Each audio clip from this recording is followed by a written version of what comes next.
और जो भागवत का तीसरा श्लोक है ना, बड़ा अद्भुत है। तीसरे श्लोक में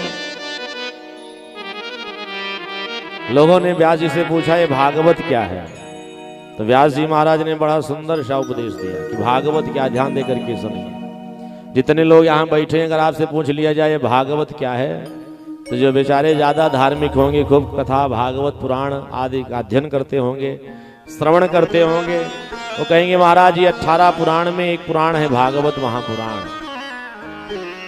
जो कुछ कम धार्मिक है कहेंगे एक धार्मिक ग्रंथ है ये। अब आजकल के पढ़े लिखे स्टूडेंटों से पूछा जाए ये भागवत क्या है, ज्यादातर लोग कहेंगे अरे महाराज एक मोटी सी बुक है, बुक। व्यास जी से पूछा गया ये भागवत क्या है, तो व्यास जी ने भागवत की अद्भुत व्याख्या किया तीसरे श्लोक में। निगम कल्प तरो गलितम फलम सुख मुखाद्रमृत द्रव संयुतम पिबत भागवतम रस मालयम मुहुर्हो रसिका भुवि भावुका मुहुर्हो रसिका भुवि भावुका।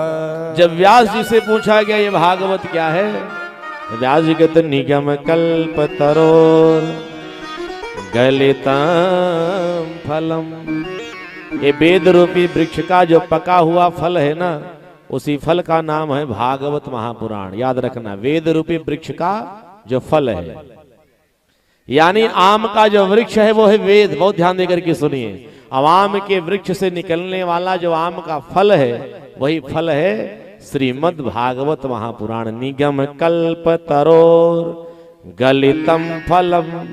अब लोगों से पूछा गया कि भागवत का जो फल है वेद का, ये भागवत रूपी फल पका है कि कच्चा वाला है, तो व्यास जी महाराज कहते निगम कल्प तरोर गलितम फलम, बढ़िया पका हुआ गला हुआ फल है। पके हुए फल में तो क्वालिटी होती है, आपने देखा होगा क्या, एक फल होता है पक जाने के बाद मधुर हो जाता है, और दूसरा फल होता है पकने के बाद भी वो खट्टा रहता है। तो भागवत का फल मीठा वाला है, खट्टा वाला है। तो व्यास जी महाराज कहते हैं सुख मुखाद्रमृत द्रव संयुतम, भागवत रूपी फल में सुखदेव स्वामी रूपी तोते ने अपने तुंड का, अपने मुख का स्पर्श कर दिया है, इसलिए ये भागवत का जो फल है वो अमृत के समान मधुर हो गया, मीठा हो गया। बहुत ध्यान देकर के सुने, जिस फल में तोता अपना मुख स्पर्श कर देता है, जिस फल में तोता अपने तुंड का स्पर्श कर देता है, हमारे धर्मशास्त्र कहते हैं और संसार सागर में ऐसा देखा गया है कि फल कितना भी खट्टा क्यों ना हो मधुर हो जाता है, मीठा हो जाता है।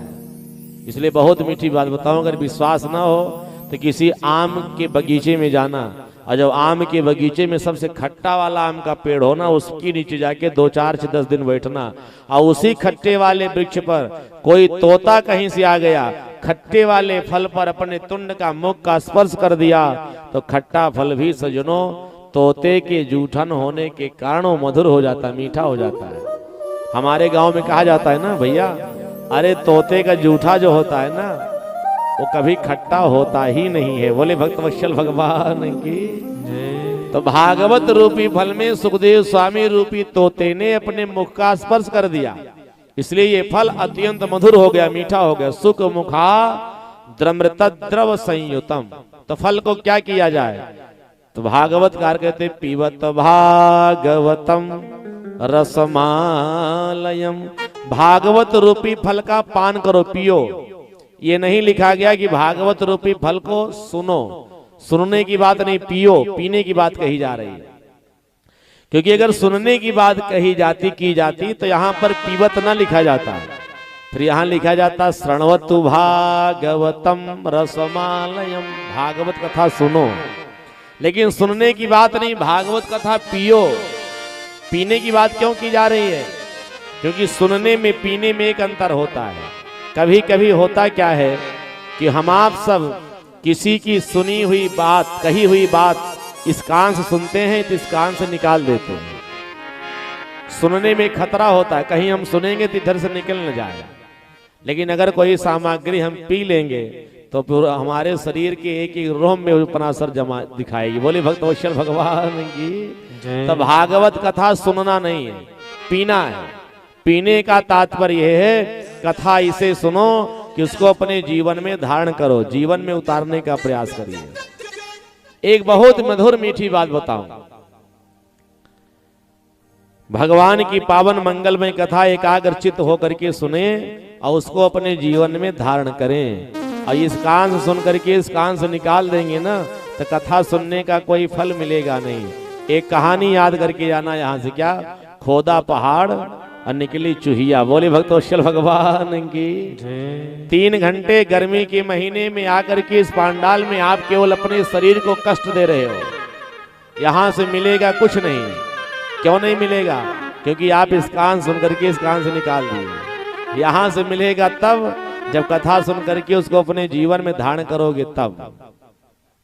इसलिए ये निवेदन है आप सबसे, कथा सुनिए तो उसको जीवन में उतारने का प्रयास करिए। एक बहुत मीठा सा छोटा सा दृष्टांत है।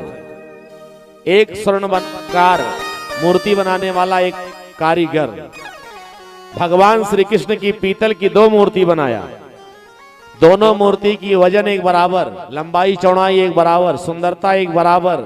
दोनों मूर्ति बेचने के लिए जब चौराहे पर गया तो उसने बोर्ड लगा दिया, एक मूर्ति की कीमत 100 रुपए और दूसरे वाली मूर्ति की कीमत 1000 रुपए।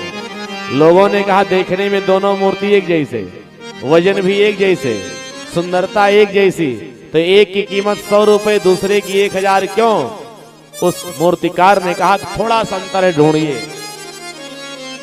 जो लोग प्रतिदिन न्यूज़पेपर पढ़ते होंगे ना तो कभी कभी देखते क्या होंगे, कुछ पेपरों में 2 कार्टून बन के आता है और उसमें मोटी हेडिंग में लिखा रहता है ना कि 10 अंतर ढूंढो। हम लोग एक भी अंतर नहीं ढूंढ पाएंगे। और कितने बेचारे ऐसे ना, जैसे पेपर आता है ना सबसे पहले अंतर ढूंढते हैं। बोले भक्तवत्सल भगवान की। और 10 अंतर ढूंढ डालेंगे। उस व्यक्ति ने कहा मैंने मूर्ति बनाई है, बहुत सूक्ष्म अंतर है, इसीलिए एक की कीमत 100 रुपए दूसरे की 1000 है। अंतर ढूंढिए। पूरे गांव वाले समाज वाले सब परेशान, अंतर नहीं ढूंढ पा रहे थे। तो उसी समय हुआ क्या सज्जनों, एक महात्मा जी आ गए, भैया अंतर हम ढूंढ दें? हाँ ढूंढिए। क्या ढूंढोगे? 100 रुपए वाली मूर्ति लाइए। 100 रुपए वाली मूर्ति को हाथ में उठाए और हाथ में उठा करके सुतली टाइट किया और सुतली टाइट करके 100 रुपए वाली मूर्ति की कान में जब डाले तो इस कान से डाले तो उस कान से सुतली निकल गई। कहा इसीलिए इसकी कीमत 100 रुपए है। और 1000 वाली मूर्ति उठाए, सुतली लेकर के टाइट किया और इस कान से जब डाले तो उस कान से निकली नहीं, अंदर चली गई। कहा इसीलिए इसकी कीमत 1000 रुपए है। बोले भक्तवत्सल भगवान की। इसी तरह से कथा सुनोगे और इस कान सुन करके सुतली की तरह कथा इस कान से निकल जाएगी तो हमारे आपके जीवन का कल्याण होने वाला नहीं। ये मनुष्य मानव जीवन जैसा था वैसा रह जाएगा। अपने जीवन की महिमा को बढ़ाना है, जीवन को धन्य करना है तो कथा सुनिए, तो कथा अपने जीवन में उतारने का प्रयास करिए। नहीं तो श्रम एव ही केवलम, आप इस स्थान पर बैठ करके अपने शरीर को केवल पीड़ा पहुंचा रहे हो, यहाँ से कुछ मिलेगा नहीं। इसलिए कथा सुनिए तो उसको अपने जीवन में उतारने का प्रयास करिए। सारी बात कोई नहीं उतार पाएगा, याद रखना। लेकिन 7 दिन की कथा में एक सबसे सरल, सबसे छोटी जो बात आपको लग जाए कि हाँ इसका निर्वहन हो सकता है, ये निभाया जा सकता है, उतना अगर आप परिवर्तन कथा सुन करके छोटा सा ला सकोगे तो आपका कथा सुनना इस आसन पर बैठ करके धन्य हो जाएगा और हमारा कथा कहना भी सार्थक हो जाएगा। बोले भक्तवत्सल भगवान की।